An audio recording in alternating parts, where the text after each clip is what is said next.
आज ही मेरी शादी हुई थी, लेकिन विदाई के समय मेरी माँ ने कहा, नेहा अपने पति को शादी की पहली रात अपने पास मत आने देना। अगर शादी की पहली रात वह तेरे करीब आ गया तो वह तुझे तलाक दे देगा। इसलिए मेरी इस बात का ध्यान रखना कि तेरा पति तुझे ना छुए। मैं हैरान होकर अपनी माँ को देखने लगी। मेरी माँ ने कहा, बस मेरी यही बात मान लो। अभी फ़िलहाल जितनी तुझसे कोशिश हो सके अपने पति से दूर रहना। मैंने कहा, लेकिन मम्मी ऐसा क्यों? वह मेरा पति है और वह क्यों मानेगा? और फिर गौतम ने कितनी जिद के बाद मुझे पाया है, फिर वह भला मेरे करीब क्यों नहीं आएगा? और फिर मेरी माँ ने मुझे ऐसी हकीकत बताई कि मैं काँप कर रह गई। मैंने कहा, माँ, आपको यह शादी नहीं करवानी चाहिए थी। आपको कम से कम गौतम की ज़िंदगी बर्बाद करने से पहले एक बार तो सोचना चाहिए था। जब यह सच्चाई गौतम को पता चलेगी तो उनका पूरा घर ही बर्बाद हो जाएगा। यह आपने अच्छा नहीं किया। मेरी आंखों में आंसू आ गए थे। मेरी माँ ने मेरी यह सच्चाई मुझसे क्यों छुपाई थी? मेरी माँ ने कहा, यह शादी गौतम की जिद पर हुई है। मैंने तो इस रिश्ते के लिए पहली बार में ही मना कर दिया था, लेकिन उन लोगों ने जब नहीं माना तो मैंने भी सोचा, अच्छा है, तू भी अपने घर की हो जाएगी। समय गुजरने के साथ साथ तेरी ज़िंदगी में भी खुशियों के रंग भर जाएं, क्योंकि तू कब तक हमारी दहलीज पर बैठी रहती? मैं क्या करती? उदास मन से ससुराल चली आई।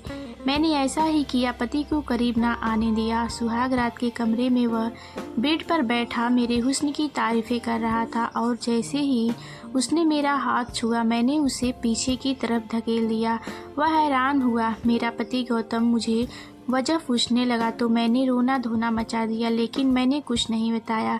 फिर एक दिन मेरे पति गौतम को जब पूरा राज पता चल गया तो मैं किसी को मुंह दिखाने के काबिल नहीं रही, क्योंकि मैं गौतम के कमरे में बेड पर बैठी थी और वह मेरे सामने बैठा मुझे बड़ी हैरत से देख रहा था। मेरा पूरा शरीर इस समय बुरी तरह से काँप रहा था। मैं पूरी तरह बर्फ़ की तरह ठंडी पड़ चुकी थी।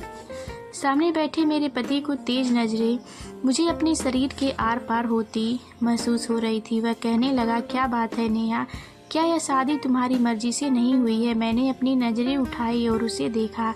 मैं अपने आंसुओं को रोकने की कोशिश कर रही थी। मेरे होंठ बुरी तरह से काँप रहे थे और वह बड़े सख्त और गुस्से भरे शब्दों में मुझसे वजह पूछ रहा था। मैं चाहकर भी बोल नहीं पा रही थी कि असल वजह क्या है। उसने दोबारा से मुझे दहाड़ते हुए पूछा, नेहा, मैंने कुछ पूछा है तुमसे? उसकी इस तरह की दहाड़ पर मैं पूरी तरह घबरा गई थी और ज़ोर से रोने लगी, लेकिन सामने वाला शायद पक्का इरादा कर चुका था कि मुझसे जवाब लिए बिना मुझे छोड़ेगा नहीं। गौतम ने फिर तेज आवाज़ में कहा, यह रोना धोना बंद करो और बताओ मुझे इनकार की वजह क्या है? अगर तुम यह सोच रही हो कि आज की रात मैं तुम्हारे यह आंसू देखकर पिघल जाऊंगा और आज की रात तुम्हारे करीब नहीं आऊंगा तो यह तुम्हारी गलतफहमी है और इस गलतफहमी को अपने दिल से निकाल दो। यह कहकर उसने मेरा हाथ अपने हाथ की सख्त पकड़ में ले लिया जो बुरी तरह से कांप रहा था। मैंने अपना हाथ खींचने की कोशिश की तो वह मेरे और भी करीब आ गया। कहने लगा, क्यों नेहा, क्यों मेरा इम्तिहान ले रही हो? मेरी पसंद के शादी के खूबसूरत जोड़े में सजी मेरे सामने बैठी हो और मुझे खुद के करीब भी नहीं आने दे रही हो। आखिर मैंने ऐसा कौन सा पाप कर दिया है? ऐसी कौन सी गलती की है जो तुम मुझसे यूं दूर भाग रही हो? आज हमारी शादी की पहली रात है। इस शादी को लेकर लड़के और लड़की के दिल में कितने अरमान होते हैं और तुम आज की रात मुझे खुद के करीब क्यों नहीं आने दे रही हो? आखिर इस सब की वजह क्या है? मुझे कम से कम वजह तो बताओ। हो सकता है मैं तुम्हारी मुश्किल को हल कर दूं। मैं फरिश्ता नहीं हूँ नेहा, जो लड़की मेरे लिए हर तरह से जायज़ हो चुकी हो उसे यूँ सजा संवरा बस देखकर अपना जी जलाता रहूं। मैं बड़ी मुश्किल से यह समय काट रही थी। हर रोज़ तुम्हारी संगत के सपने देखे हैं। धीरे धीरे गौतम के कहने का अंदाज नशीला होने लगा था। वह मेरे चेहरे पर झूलते बाल को बड़ी प्यार से देख रहा था और मेरा दिल धड़कना भूल गया था। जितना वह आज बेताब नज़र आ रहा था, मेरे लिए उसे रोकना और भी कठिन इम्तिहान बनता जा रहा था, लेकिन मैं मजबूर थी। जो राज मेरी माँ ने मुझे बताया था, अगर मेरा वह राज गौतम जान जाता तो मेरी जान ले लेता, मुझे तलाक दे देता। गौतम ने मुझे सोने की चैन दिखाई जिसे पहनाते हुए उसकी उंगलियां बेखुदी से मेरे गले पर रेंगने लगी थी। एक करंट था जो मेरे पूरे शरीर में लग गया। मैंने झट से उसका हाथ पीछे झटक दिया और खुद भी पीछे हट गई। मैंने कहा, प्लीज़ गौतम, मेरी बात समझने की कोशिश करो। गौतम ने कहा, मुझे बस 1 महीने का समय दे दो। मैंने विनती करते हुए कहा, लेकिन गौतम पर तो नशा सवार था। वह कुछ भी सुनने के मूड में नहीं था। कहने लगा, वजह बताओ मुझे, वरना मैं जबरदस्ती पर उतर जाऊंगा। तुमसे अपना हक वसूल कर लूंगा, तब भी तुम मुझसे सवाल नहीं करोगी। वह भी शायद ठान कर बैठा था कि मेरी बात नहीं मानेगा। लेकिन गौतम की इतनी नज़दीकियाँ मेरे लिए कौन सी नई आजमाइश लाने वाली थी, वह मैं जानती थी, लेकिन मैं उसे रोक नहीं सकती थी। जैसे जैसे वह मेरे करीब बढ़ रहा था, मेरी हालत खराब होने लगी थी। मैं इस कदर बदहवास और परेशान थी कि वहीं बेहोश होकर बेड पर गिर गई। मेरे कानों में गौतम की आवाज़ गूंज रही थी। वह मुझे नेहा नेहा पुकार रहा था, मुझे बाजू से हिलाते जा रहा था। शायद उसे अंदाजा नहीं था कि मैं होशो हवास खो बैठूंगी। शायद मैं होश से बेगाना हो रही थी, या फिर ये उन दवाओं का असर था जो फेरों के बाद अपनी माँ की बातें सुनकर मैंने खाई थी। जो खुलासा मेरी माँ ने मुझ पर किया था, मैं चाहकर भी अपने पति को अपने करीब नहीं आने दे सकती थी। यह भी नहीं था कि मेरी ज़िंदगी में कोई दूसरा मर्द था। मुझे गौतम बेहद पसंद था। यह बात भी नहीं थी कि अतीत में मेरे साथ कोई ऐसा हादसा पेश आया था कि मुझे इस राज के खुल जाने का डर था। ऐसा कुछ नहीं था, लेकिन जो समस्या मेरे साथ थी वह शायद ही किसी लड़की के साथ हो। खैर, जब मुझे होश आया तो मैं हॉस्पिटल के कमरे में थी। मेरी सास और गौतम मेरे पास परेशान खड़े थे। मेरी सास मुझसे मेरी खैरियत पूछ रही थी। लेडी डॉक्टर ने कहा कि अब यह बिल्कुल ठीक है, आप इन्हें घर ले जा सकते हैं। कुछ देर में हम घर आ गए। मेरी सास मुझे आराम करने का कहकर मेरे कमरे में छोड़कर चली गई। मैं अपने बेड पर लेट गई। घर पर अब भी मेहमान मौजूद थे। शादी वाला घर था, मेहमानों का होना तो कोई बड़ी बात नहीं थी। मुझे गौतम के दोस्तों की बातों की आवाज़ आ रही थी, जो गौतम से मजाक कर रहे थे कि एक ही रात में ऐसा भी तुमने अपनी पत्नी के साथ क्या कर दिया कि बेचारी बेहोश हो गई। अरे नाजुक सी लड़की थी, प्यार मोहब्बत से काम लेना चाहिए था, और तुमने तो उस नाजुक से फूल को मसल कर ही रख दिया।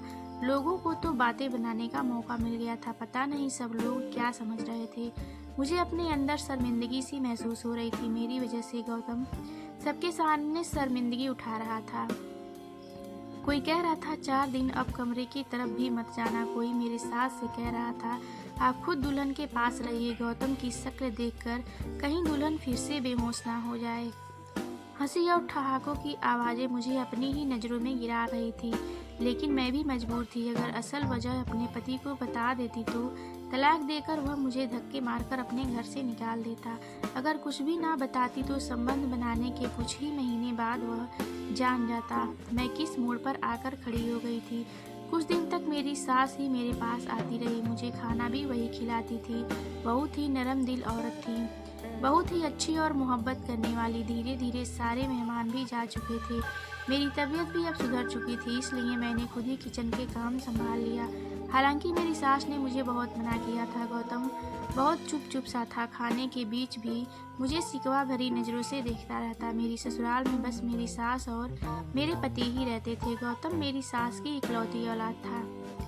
वैसे तो सब मेहमान जा चुके थे, लेकिन मेरी सास ने अपने दोस्त और उसकी बेटी को अपने पास ही रोक लिया था। मेरे सास के दोस्त की बेटी मेरी ही उम्र की थी। उसके बीए के पेपर हो चुके थे, इसलिए माँ बेटी महीना भर यहीं रहने का प्लान बनाया हुआ था। सोनी खूबसूरत भी बहुत थी, और जो बात मुझे खटकती थी वह यह थी कि वह गौतम के साथ बेधड़क अंदाज में रहती थी और गौतम से हंस हंस कर बातें करती थी।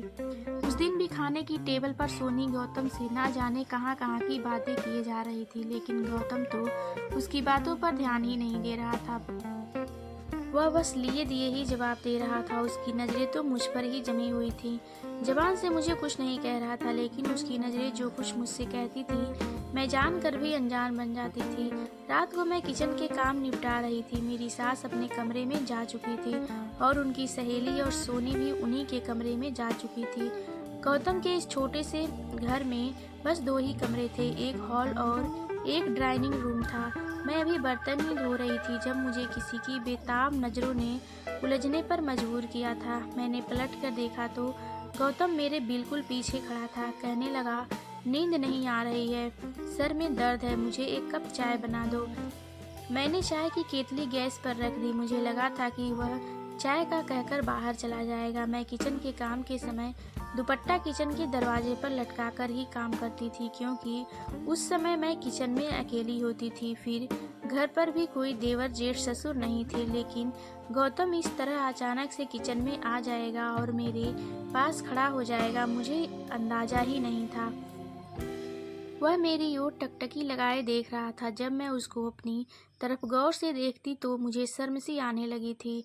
वह किचन के दरवाजे के पास खड़ा था, बिल्कुल वहीं पर मेरा दुपट्टा भी टंगा हुआ था। मैं वहां से दुपट्टा उतारकर अपने ऊपर डाल भी नहीं सकती थी। मेरी कोशिश थी कि जल्द से जल्द चाय बन जाए, लेकिन मुसीबत यह थी कि आज गैस चूल्हे को भी क्या हो गया था, इतना स्लो चल रहा था। शायद चूल्हे में कोई कचरा फंसा हुआ था। इतना स्लो चलता तो 15 से 20 मिनट चाय बनने में लग जाने थे, और 15 से 20 मिनट यूं ही खड़े रहना मेरे लिए मुश्किल हो रहा था। मैं बार बार गौतम की नज़रों से उलझ रही थी। दिल की धड़कनें पर काबू से बाहर थी। तभी अचानक मुझे गौतम की आवाज़ अपने कानों में सुनाई दी। गौतम कह रहा था, नेहा, तुम्हारे बाल कितने लंबे और खूबसूरत हैं। मैंने तो आज गौर किया है। वह थोड़ा सा और मेरी तरफ बढ़ चुका था। किचन छोटा था, इसलिए वह मेरे बहुत ही करीब पहुंच चुका था। मैं उस समय बहुत नर्वस हो रही थी। वह बिल्कुल मेरे सामने आकर खड़ा हो गया, मेरे चेहरे को गौर से देखने लगा। वह बोला, जानती हो, मैंने जब तुम्हें पहली बार अपने दोस्त की शादी पर देखा था, तुम्हारी मुस्कुराहट से तुम्हारे चेहरे पर पड़ने वाले डिंपल ने मेरा दिल ही मुझसे छीन लिया था।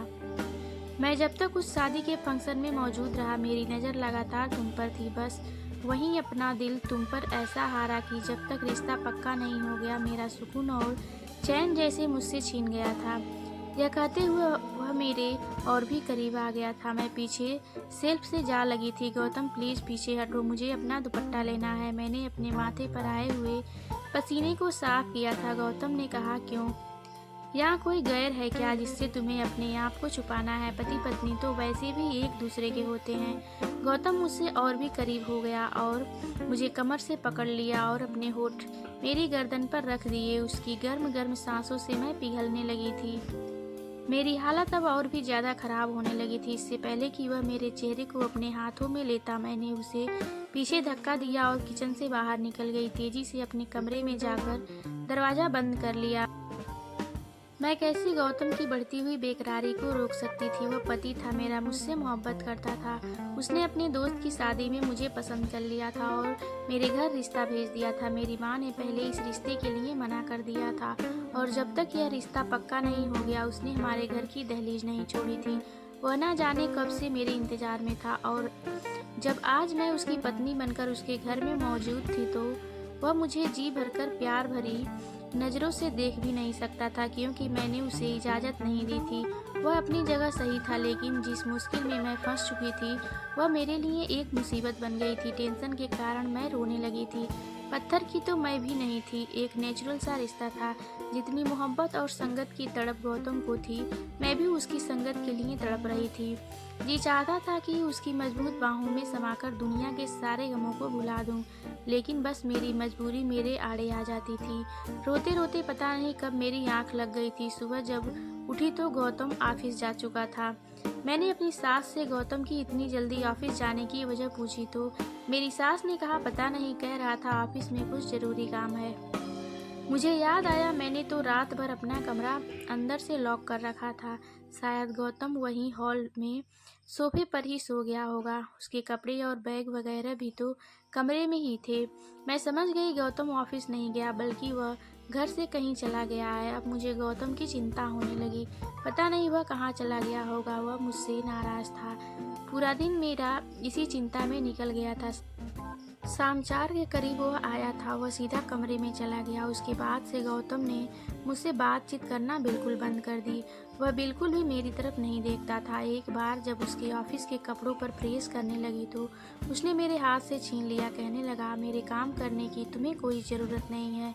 यह कहकर उसने अपने कपड़े सोनी को दे दिए। नाश्ते का भी उसी से कहने लगा। मैं बेचैन सी होकर रह गई थी। गौतम का रवैया शायद मेरे साथ ठीक ही था। वह कब तक मेरे साथ नरमी से रह सकता था, लेकिन मेरी जान पर उस समय बन आई जब मैंने सोनी को गौतम के आगे पीछे घूमते देखा। वह बड़ी खुशी से दौड़ दौड़ कर गौतम के सारे काम कर रही थी। हैरत तो मुझे यह देखकर भी हुई कि शाम को जब गौतम ऑफिस से वापस आता था उस समय सोनी नई नवेली दुल्हनों की तरह तैयार होकर दरवाजे पर खड़ी रहती थी। जैसे ही गौतम अंदर आता, सोनी भागकर उसके करीब जाती, उसे मुस्कुराते हुए हेलो कहती और उसके हाथ से बैग ले लेती।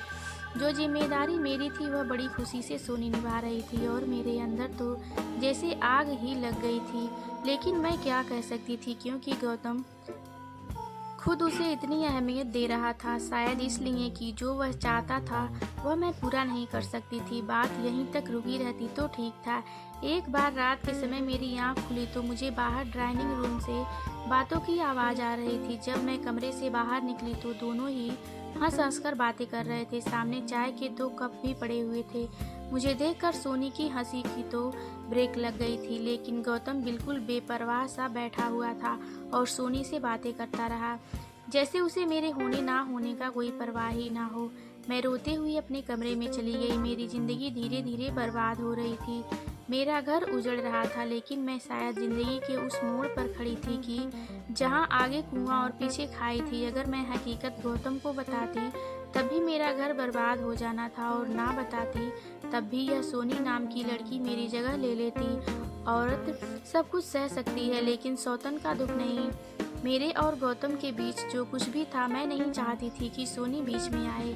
इसीलिए मैंने अपनी सास से कहा, सोनी को काफ़ी दिन हो गए हैं यहाँ आए हुए, वापस कब जाएगी। हालांकि सोनी की माँ को गए हुए काफ़ी दिन हो गए थे। सोनी यह कहकर रुक गई थी कि मैं कुछ दिन और यहाँ रुकना चाहती हूँ। मेरी सास कहने लगी कि मैं भी उसे कह चुकी हूँ कि अब तो तुम्हें आए हुए बहुत दिन हो गए हैं, तुम अब अपने घर जाओ। लेकिन यह गौतम है कि उसे मना किया जा रहा है। वह जाने का मन भी बनाती है तो गौतम उसे रोक लेता है। यह सुनकर तो मेरा दिल जैसे किसी ने मुट्ठी में जकड़ लिया था। गौतम क्यों चाहता था कि वह यहाँ से ना जाए। एक बार मैं किचन से बाहर आई तो दोनों डाइनिंग रूम में बातें कर रहे थे। मैं दरवाजे पर ही खड़ी हो गई। उनके बीच होने वाली बातें ही कुछ ऐसी थी जो मेरे होश उड़ाने के लिए काफ़ी थी। पहले मैं नहीं जानती थी कि उन दोनों के बीच क्या चल रहा है, लेकिन आज इस राज से भी पर्दा उठ चुका था। मैं तो इस गलतफहमी में जी रही थी कि गौतम मुझसे मोहब्बत करता है, लेकिन हकीकत तो शायद कुछ और ही थी। क्योंकि जो मैंने सुना था उसके बाद मेरे दिल में यह लग सा गया था कि मेरा पति मुझसे मोहब्बत नहीं करता। शायद यह शादी उसकी मजबूरी रही होगी, वरना मोहब्बत तो उसे सोनी से ही था और सोनी उसके कहने पर यहाँ रुकी हुई थी। मैं रोते हुए अपने कमरे में चली गई। रात का खाना भी नहीं खाया। मेरी सास मेरे पास आई और कहने लगी, तुम खाना क्यों नहीं खा रही। मैंने सर दर्द का बहाना बना लिया। आधी रात मैंने रोकर गुजारी थी। रात 2 बजे मुझे डाइनिंग रूम से फिर सरगोशियों की आवाज़ें आने लगी। मैं अपने कमरे से बाहर निकली तो डाइनिंग रूम का दरवाज़ा बंद था। मैंने डाइनिंग रूम की खिड़की से देखा तो मेरे होश उड़ गए। सोनी गौतम की बाहों में थी। अचानक मेरी आंख खुली थी। मेरा शरीर बुरी तरह से कांप रहा था। मैं पसीने से भीग चुकी थी। भगवान का धन्यवाद किया कि जो मैंने देखा वह एक सपना था। मैं उठकर जल्दी से अपने कमरे से बाहर निकली। हॉल में खामोशी छाई हुई थी। मैं डाइनिंग रूम में गई। गौतम अपने लैपटॉप पर कोई काम कर रहा था। मैं रोते हुए उसके पास बैठ गई। वह मुझे देखकर कुछ परेशान हुआ। कहने लगा, क्या बात है, रो क्यों रही हो। मैंने कहा, गौतम आप आज के बाद सोनी से बात नहीं करेंगे। मेरी बात पर पहले तो वह कुछ देर तक मुझे देखता रहा, फिर अपना लैपटॉप बंद कर दिया। कहने लगा, क्यों ना बात करूं। मैंने कहा, आपके दिल में सोनी थी तो मुझसे शादी क्यों की आपने। वह कहने लगा, मुझसे बहुत बड़ी भूल हो गई जो मैंने सोनी की कदर नहीं की और तुम्हारे हुस्न का दीवाना बन बैठा और तुमसे शादी कर ली। सोनी मुझसे पहले से ही मोहब्बत करती है और मुझसे शादी करना चाहती है, और अब मुझे भी इस बात का एहसास हो गया है, इसलिए मैं सोनी से शादी करना चाहता हूँ। यह सुनकर तो मेरा दिमाग ही चकरा गया था। मैं फूट फूट के रोने लगी। मैंने कहा, आप ऐसा नहीं कर सकते, मुझे यूं बर्बाद नहीं कर सकते। मैं मर जाऊंगी आपके बगैर। गौतम, मैं आपसे बहुत मोहब्बत करती हूँ। मेरी बात सुनकर गौतम ने मेरा हाथ पकड़ा और कमरे में लेकर आया और कमरे का दरवाज़ा बंद कर दिया। कहने लगा, बस यही तो सुनना चाहता था। मैं यह जानता था कि तुम्हारे दिल में क्या है, इसलिए मैंने सोनी से विनती की थी कि वह मेरे साथ मिलकर यह ड्रामा करे। नेहा, सोनी मेरी सगी बहन है। मम्मी की सहेली की कोई औलाद नहीं थी, इसलिए मम्मी ने सोनी को उन्हें दे दिया था। यह बात मेरे लिए एक नया खुलासा था। फिर गौतम बोला, तुम्हारी दूरियों ने मुझे बेहद परेशान कर रखा था। मुझे लगा शायद तुम किसी और से मोहब्बत करती हो, इसलिए मुझसे दूर रहने के बहाने ढूंढती हो। इसलिए मैंने सोनी के साथ मिलकर यह ड्रामा किया था और आज तुम्हारे इजहार ने मेरे अंदर एक इत्मीनान और सुकून भर दिया है। शायद तुम्हारी मुझसे दूरी एक नेचुरल झिझक थी।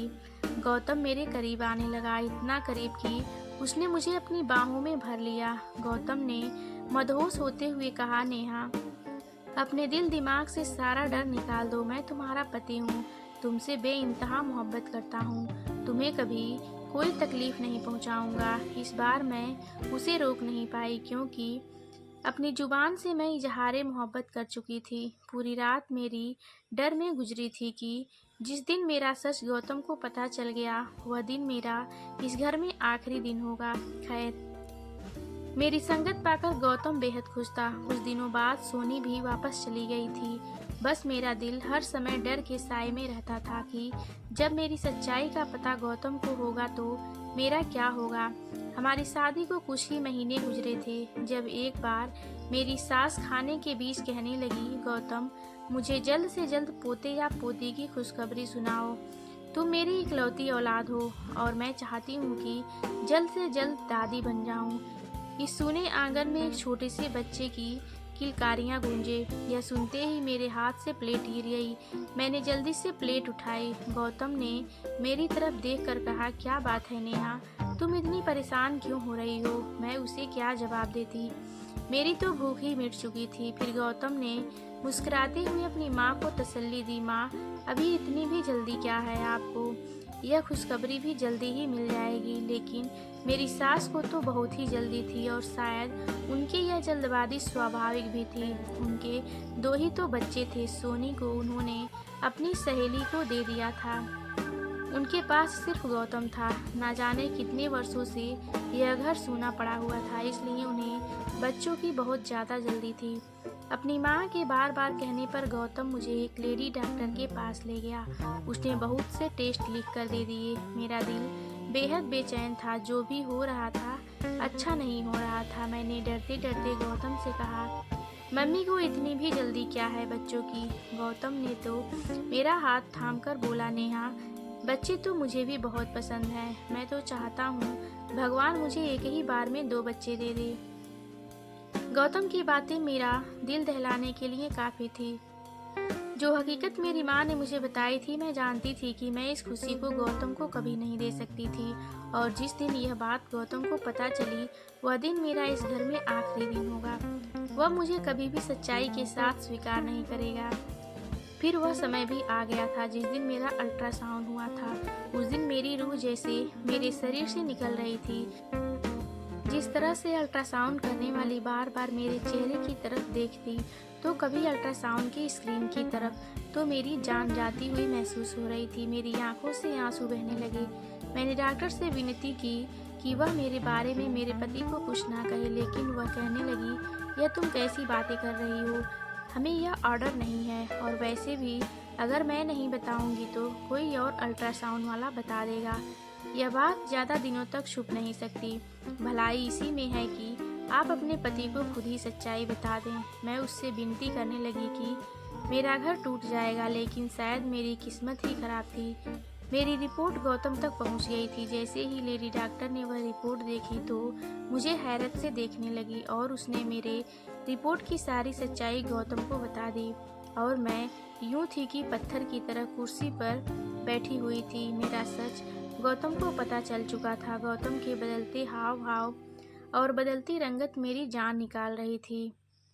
घर जाते ही मेरी सास ने गौतम से मेरी रिपोर्ट के बारे में पूछने लगी तो गौतम कहने लगा, अभी डॉक्टर ने कुछ नहीं बताया। यह सुनकर मुझे थोड़ी राहत मिली, क्योंकि अगर मेरी सास को पता चल जाता तो उसी वक्त मेरे हाथ पकड़कर मुझे घर से निकाल देती।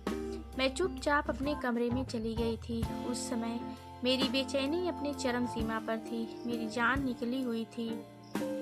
गौतम ना जाने कमरे में आकर मुझे कौन सी सज़ा सुनाने वाला था।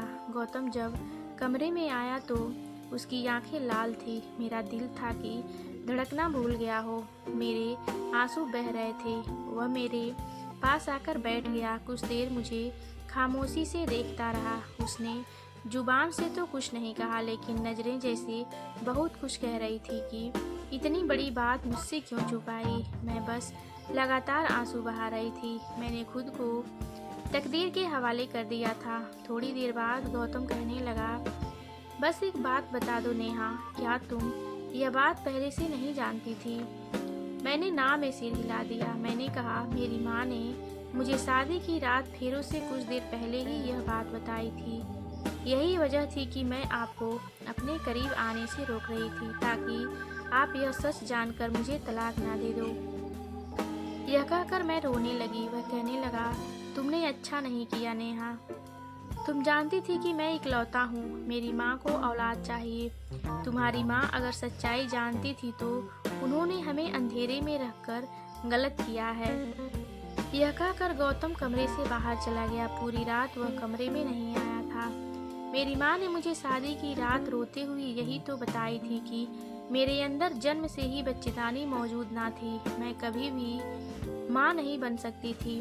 14-15 साल की हुई तो मुझे पीरियड्स नहीं आए थे। मेरी माँ को भी चिंता हुई थी। मैं 16 साल की भी हो गई थी, लेकिन पीरियड्स नहीं आए। फिर वह मुझे एक लेडी डॉक्टर के पास लेकर गई थी, जहाँ मेरा अल्ट्रासाउंड हुआ था। लेकिन मेरी माँ ने उस समय मुझसे मेरी यह हकीकत छुपा ली थी। उन्होंने यही कहा था कि तुम्हारे अंदर थोड़ी सी कमी है, जो समय के साथ साथ ठीक हो जाएगी और तुम नॉर्मल हो जाओगी।